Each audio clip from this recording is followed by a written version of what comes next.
Susah nggak sih bangun akun TikTok yang besar dari nol? Nah, gue tau nih suka banyak yang bilang, aduh kalau udah punya akun gede mah enak, gue kalau dari nol mah susah, view-nya segitu aja, mentok di 200 dan lain sebagainya. Oke, nah jadi gue juga sebenarnya penasaran sih. Gue bikin akun hampir 400.000 itu dari 2020, terus ya karena saking penasarannya gue dan gue mencoba, gue suka bereksperimen dan eksperimen gue bakal gue bagiin ke kalian. Gitu ya, gue suka bereksperimen. Dari eksperimen gue ini, gue pengen coba nih kalau misalnya gue bikin akun baru kayak gimana. Nah, kenapa dilakuin sebenarnya simpel. Dari temuan gue dan mungkin kalian juga banyak yang nyadar ya, nggak tahu bener apa nggak. Coba kalau lo setuju nanti tulis pendapat lo di komen ya. Jadi gini, gue ngerasain kalau misalnya ternyata sosial media itu sekarang tuh kalau dulu kita bikin TikTok kadang bisa di mirror di YouTube di mana. Nah, makin di sini gue makin ngerasa kayak audiensnya tuh makin terlalu jauh. Jadi kalau lo mirror, satu lumayan sisanya jelek. Gue tuh berusaha berkali-kali ya, gue pengen bikin akun yang stabil di beberapa platform gitu kan. Nah, untuk itu akhirnya bakal sulit sekali kalau gue pengen berusaha semuanya jalan. Dan jujur ketika gue mencoba menstabilkan akun TikTok gue sendiri mentok. Kenapa mentok? Karena gini, di akun TikTok pertama gue udah punya style gue seperti ini. Terus gue lihat style gue tuh di Instagram nggak cocok. Style gue di short jelek. Akhirnya apa yang gue lakuin? Oh, ya udah, gue coba bikin style baru, ditambah terus. Karena udah bikin semua di post di TikTok juga. Dan ternyata akun TikTok gue jadinya stuck growth-nya. Gitu kan. Kenapa stuck? Ya mungkin gara-gara jadinya niche gue jadi gado-gado tanpa gue sadari. Gaya konten gue jadi gado-gado.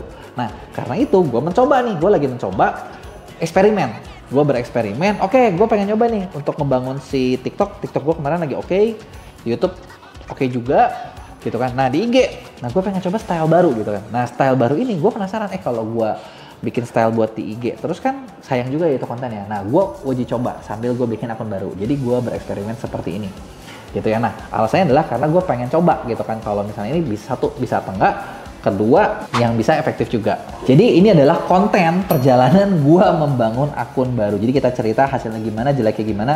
Jadi lu bisa dapet insight ketika lu membangun, gitu ya. Oke, kita mulai ya. Jadi akun ini dimulai sekitar bulan Januari akhir. Jadi sekarang baru 2 bulanan, gitu ya. Dan konten pertama di bulan Januari itu dapat views 200. Gitu. Jadi kayak kalau kalian ngerasa, gue bikin akun 0101, ya ini jujur pertama juga 01 loh.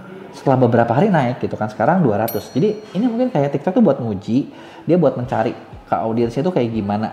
Di video yang awal-awal ini kita ngebahas bisnis yang kebenaran lawannya Shop Tokopedia yang dimiliki TikTok gitu ya, alias ngebahas toko oren, dan hasilnya adalah 220 viewers dengan 6 like. Padahal ini kita udah nyobain pakai teknik SEO-nya, udah dipakai beberapa keyword dan teksnya juga dapat, tapi ya memang hasilnya ya kayak akun baru banget. Nah perbandingannya adalah ketika di-upload pertama itu bener-bener nol, gak ada follower sama sekali, tapi bisa dapetin 200 view. Artinya apa? TikTok memang ngasih kesempatan di konten gue buat diuji, buat nyari akun ini tuh ada peminatnya apa enggak. Jadi ya intinya ini benar-benar masih trial, belum dapat kesimpulan. Tapi yang gue pengen gue sampaikan ke kalian adalah sebenarnya gini, lu bayangin ya, akun masih baru dapat 200 view, 6 like, followernya masih awal tuh kayak masih 0 loh. Sekarang juga masih kecil. Menurut gue ini gede banget loh. Bener gak sih? Karena kalau misalnya di yang lain kayaknya nggak akan dapet deh segitu. Gitu kan. Nah, terus kita konsistenin beberapa kali upload. Ya mulai kan ada yang dari 200-an, ada yang 60-an, 100-an, 399 dan lain sebagainya. Nah, di sini yang mau gue kasih insight adalah ya nggak semua konten tuh bakal 200 view. Jadi dia benar-benar menilai. Kalau ada yang menurut dia awalnya bagus ya dikasih 200. Kalau yang awalnya dianggap nggak bagus ya nggak dikasih segitu. Nah, terus bedanya apa? Sekarang gini, jujur ketika konten ini di situ di post, gue juga sempat mencoba posting konten tersebut di akun gue. Yang satu lagi nih sampai 400.000 follower. Viewsnya berapa? Ini masih dapat ribuan.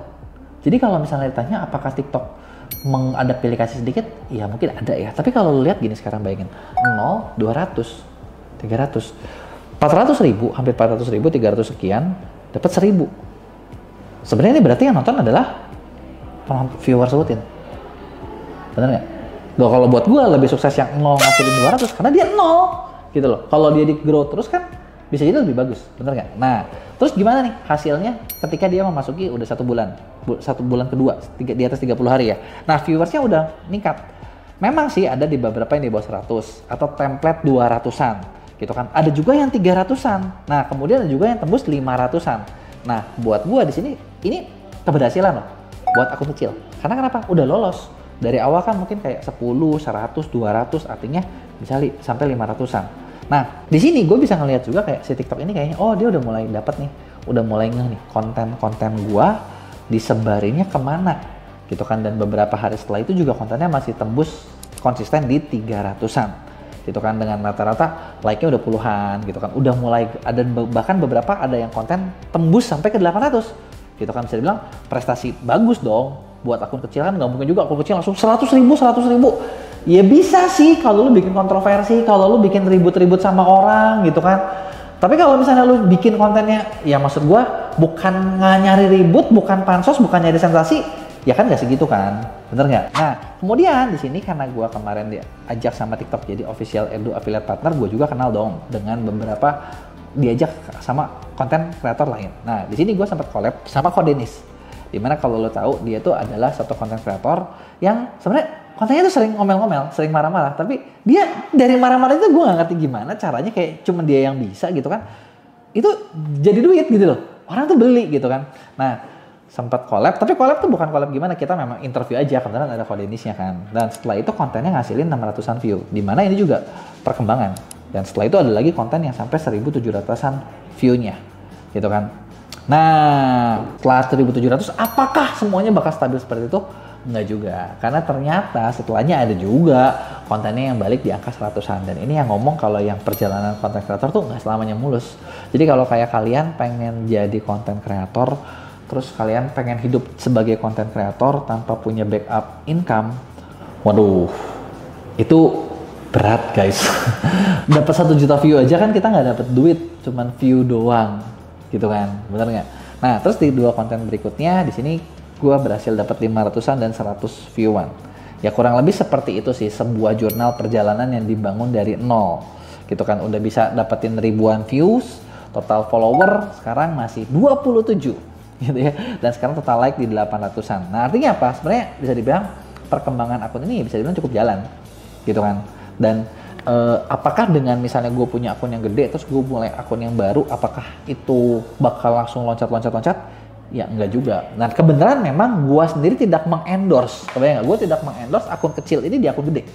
Kenapa? Karena gue penasaran aja, gue pengen tahu kalau ini dibikin dari nol berapa lama sih gitu loh, buat nyampe 1.000 pertama, 2.000 pertama, 3.000 pertama gitu kan, atau 10.000 pertama, 100.000 pertama gitu kan. Gue pengen tahu seberapa cepatnya atau seberapa lambatnya gitu kan. Nah, dan konten-konten ini juga gue bukan bikin konten yang pansos, bukan bikin konten yang ngajak ribut orang, dan kuantitinya justru sengaja gue batasin di angka minimal gitu. Kenapa di minimal? Ya kan pengen tahu kalau growth standar kayak gimana. Ini kan growth standar, bukan akun yang maksudnya kayak mau dibikin dengan growth super kenceng kayak setiap hari ngepost 3, ngepost 5, ngepost 10. Ya enggak dong, karena kalau begitu ya gue pengen ngajak kalian kayak yuk kita jalan bareng yuk gitu kan. Kalau misalnya kalian, gue juga pengen tahu nih perkembangan akun kalian ketika kalian bangun di sosmed dari 0 sampai ini berapa lama sih, coba dong ceritain di komentar gue. Nah, gue pengen tahu nih tentang jurnal ini gitu ya. Buat kalian kepake nggak sih kalau misalnya gue bikin seperti ini? Kalau misalnya kalian suka, tolong tulis di komen. Jadi gue bakal update perkembangan dari jurnal ini gitu ya. Perkembangan dari jurnal ini seperti apa, gimana perkembangannya, gimana ya naik turunnya, up and down-nya dan lain sebagainya.